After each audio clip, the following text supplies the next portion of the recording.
7:34 here on TSN 690. It's Game Points with Matthew Ross. We're here till 8 o'clock tonight. We'll touch base momentarily with Marc Griffin of LDS, and we'll talk some baseball. We'll ask him his thoughts on that trade as well. A couple of players going to the Pirates. Very surreal, isn't it, to see the Pirates picking up players? Well, I'm curious to know, will they have T-shirts that we finish above 500? Because they're now, 5 or 6 wins away from being above 500 officially? Yes. They need to get to 82 wins. That's 76 now? So they're not far away. Yeah, correct. Not too far away. Yeah. They should have like a countdown ticker in left field or something. I think it's more the playoffs that they're trying to reach. Maybe. Potentially. All right, well, our next guest, you may remember him as a broadcaster on Expos Games, but of course, most notably right now, he is a color analyst on LDS coverage of baseball. You can also check out his column on LDS.ca. You can follow him on twitter.com/Marc Griffin LDS. It is Marc Griffin. Hey, Mark, how you doing? Matthew, how are you? Good, thanks. Thanks for joining us on the program. My pleasure. Well, let's ask you about the trade today, Mark. Obviously, the Pirates actually going out and picking up players, which is not something we are used to seeing. They go get John Buck and Marlon Byrd from the Mets. We can understand the Byrd acquisition, 21 home runs, extra bat in the outfield, but were you surprised that they went out and got another catcher? No, I'm not. Russell Martin has, he has a great season, obviously, but I think they're afraid that he might get a little tired, by the end of the season. So you need someone to back him up. You need someone who has experience, who can hit a little bit. And I think it's a good move from the Pirates because, Russell has a lot of pressure to produce. Obviously, he's been great behind the plate. But I think it's just someone that's going to reassure the Pirates and Russell down the stretch. So I think it's a good move. And obviously, Byrd is a good back. We all know that starting Marte hit the DL, so I think it's a great move for the Pirates. They needed that. They need some bat, obviously, because the pitching is there. But, fatigue is a point, and remember the last 2 years when they fold basically in the second half, they just don't want this to happen again. Elsewhere in baseball today, Alex Anthopoulos saying that John Gibbons will return for the Blue Jays as manager next year, and the news is so good that the Blue Jays are losing 4-0 already in the second inning. Was this a surprise to you? It is. I think Alex put a great team on the field. I think they should look at what the Dodgers did. It took a while before they really put it together. I think they should get back with the same players. Maybe add a few pitchers here and there, but the bats, the defense should do okay. The big question mark is the manager, and is Gibbons the man that will be able to put all this together? And I think it's a huge question mark. And, I'm not sure it's a great move again to confirm him as a manager. I was hoping that something else would happen. But again, I like the fact that the Blue Jays did not do a fire sale or trade all their good players. I think it's worth trying again next year because the core is there. I think they need just maybe a few starting pitchers here and there. But, again, the John Gibbons thing will always be a question mark for me. All right, elsewhere, the Oakland Athletics get Bartolo Colon back off the DL this week. Is he a guy that's going to really help them with their playoff push, do you think? Because he had a couple of bad starts right before he went on the DL. Yes, I think he's going to be a huge factor by the end of the season. He's the one who stabilized that pitching staff. Very young, by the way.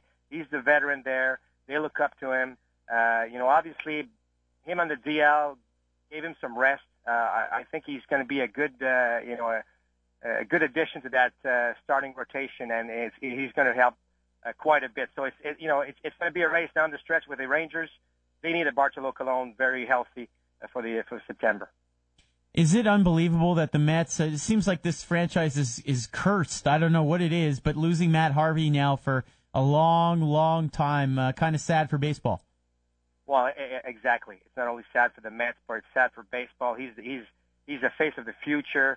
These days, a Tommy John surgery is not that bad, meaning that that the guy's going to come back and throw 95 again. But you just don't want this to happen this early in his career. And he was a starting pitcher at the All-Star game. It's really sad.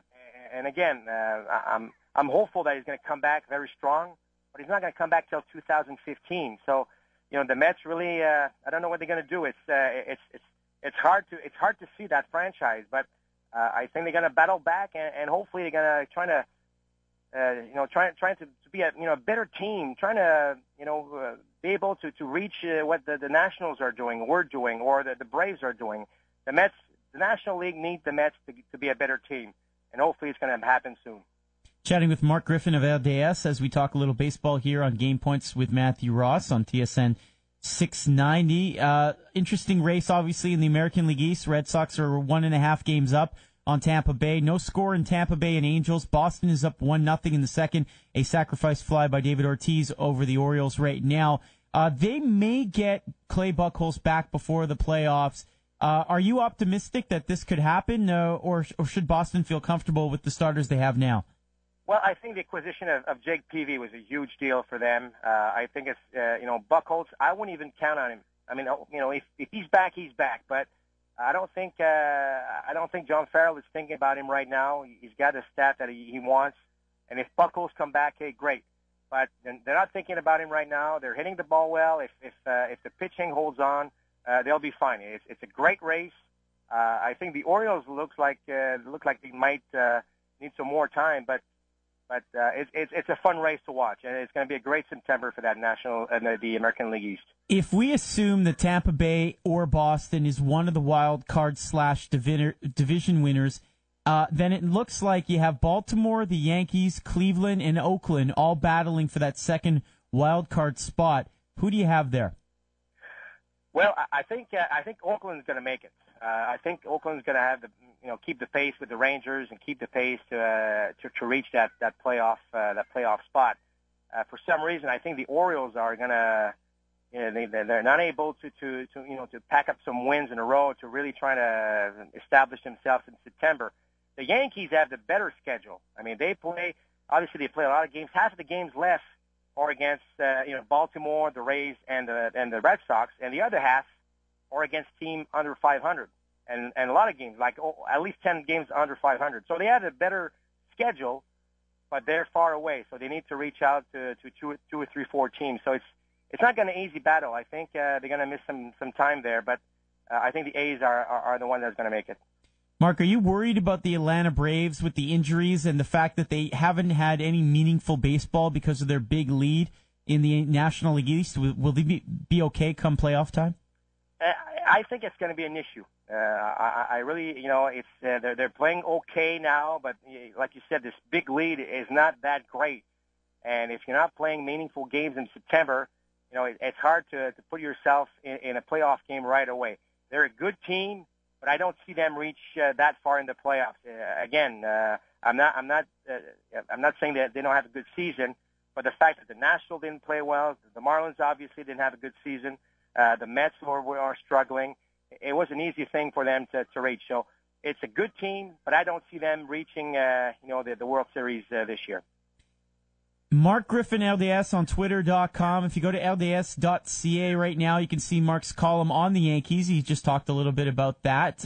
What's the next game for LDS on TV?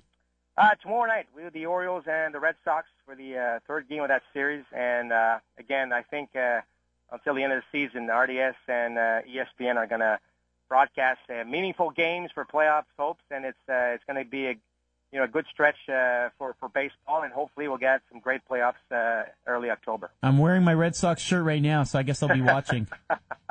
Thanks, Mark. All right, sounds good. Thanks, Matthew. All right, there you go. That's Marc Griffin from LDS. It's 7:43 here on TSN 690. One more segment to come here on the program. If you missed our Sunday montage,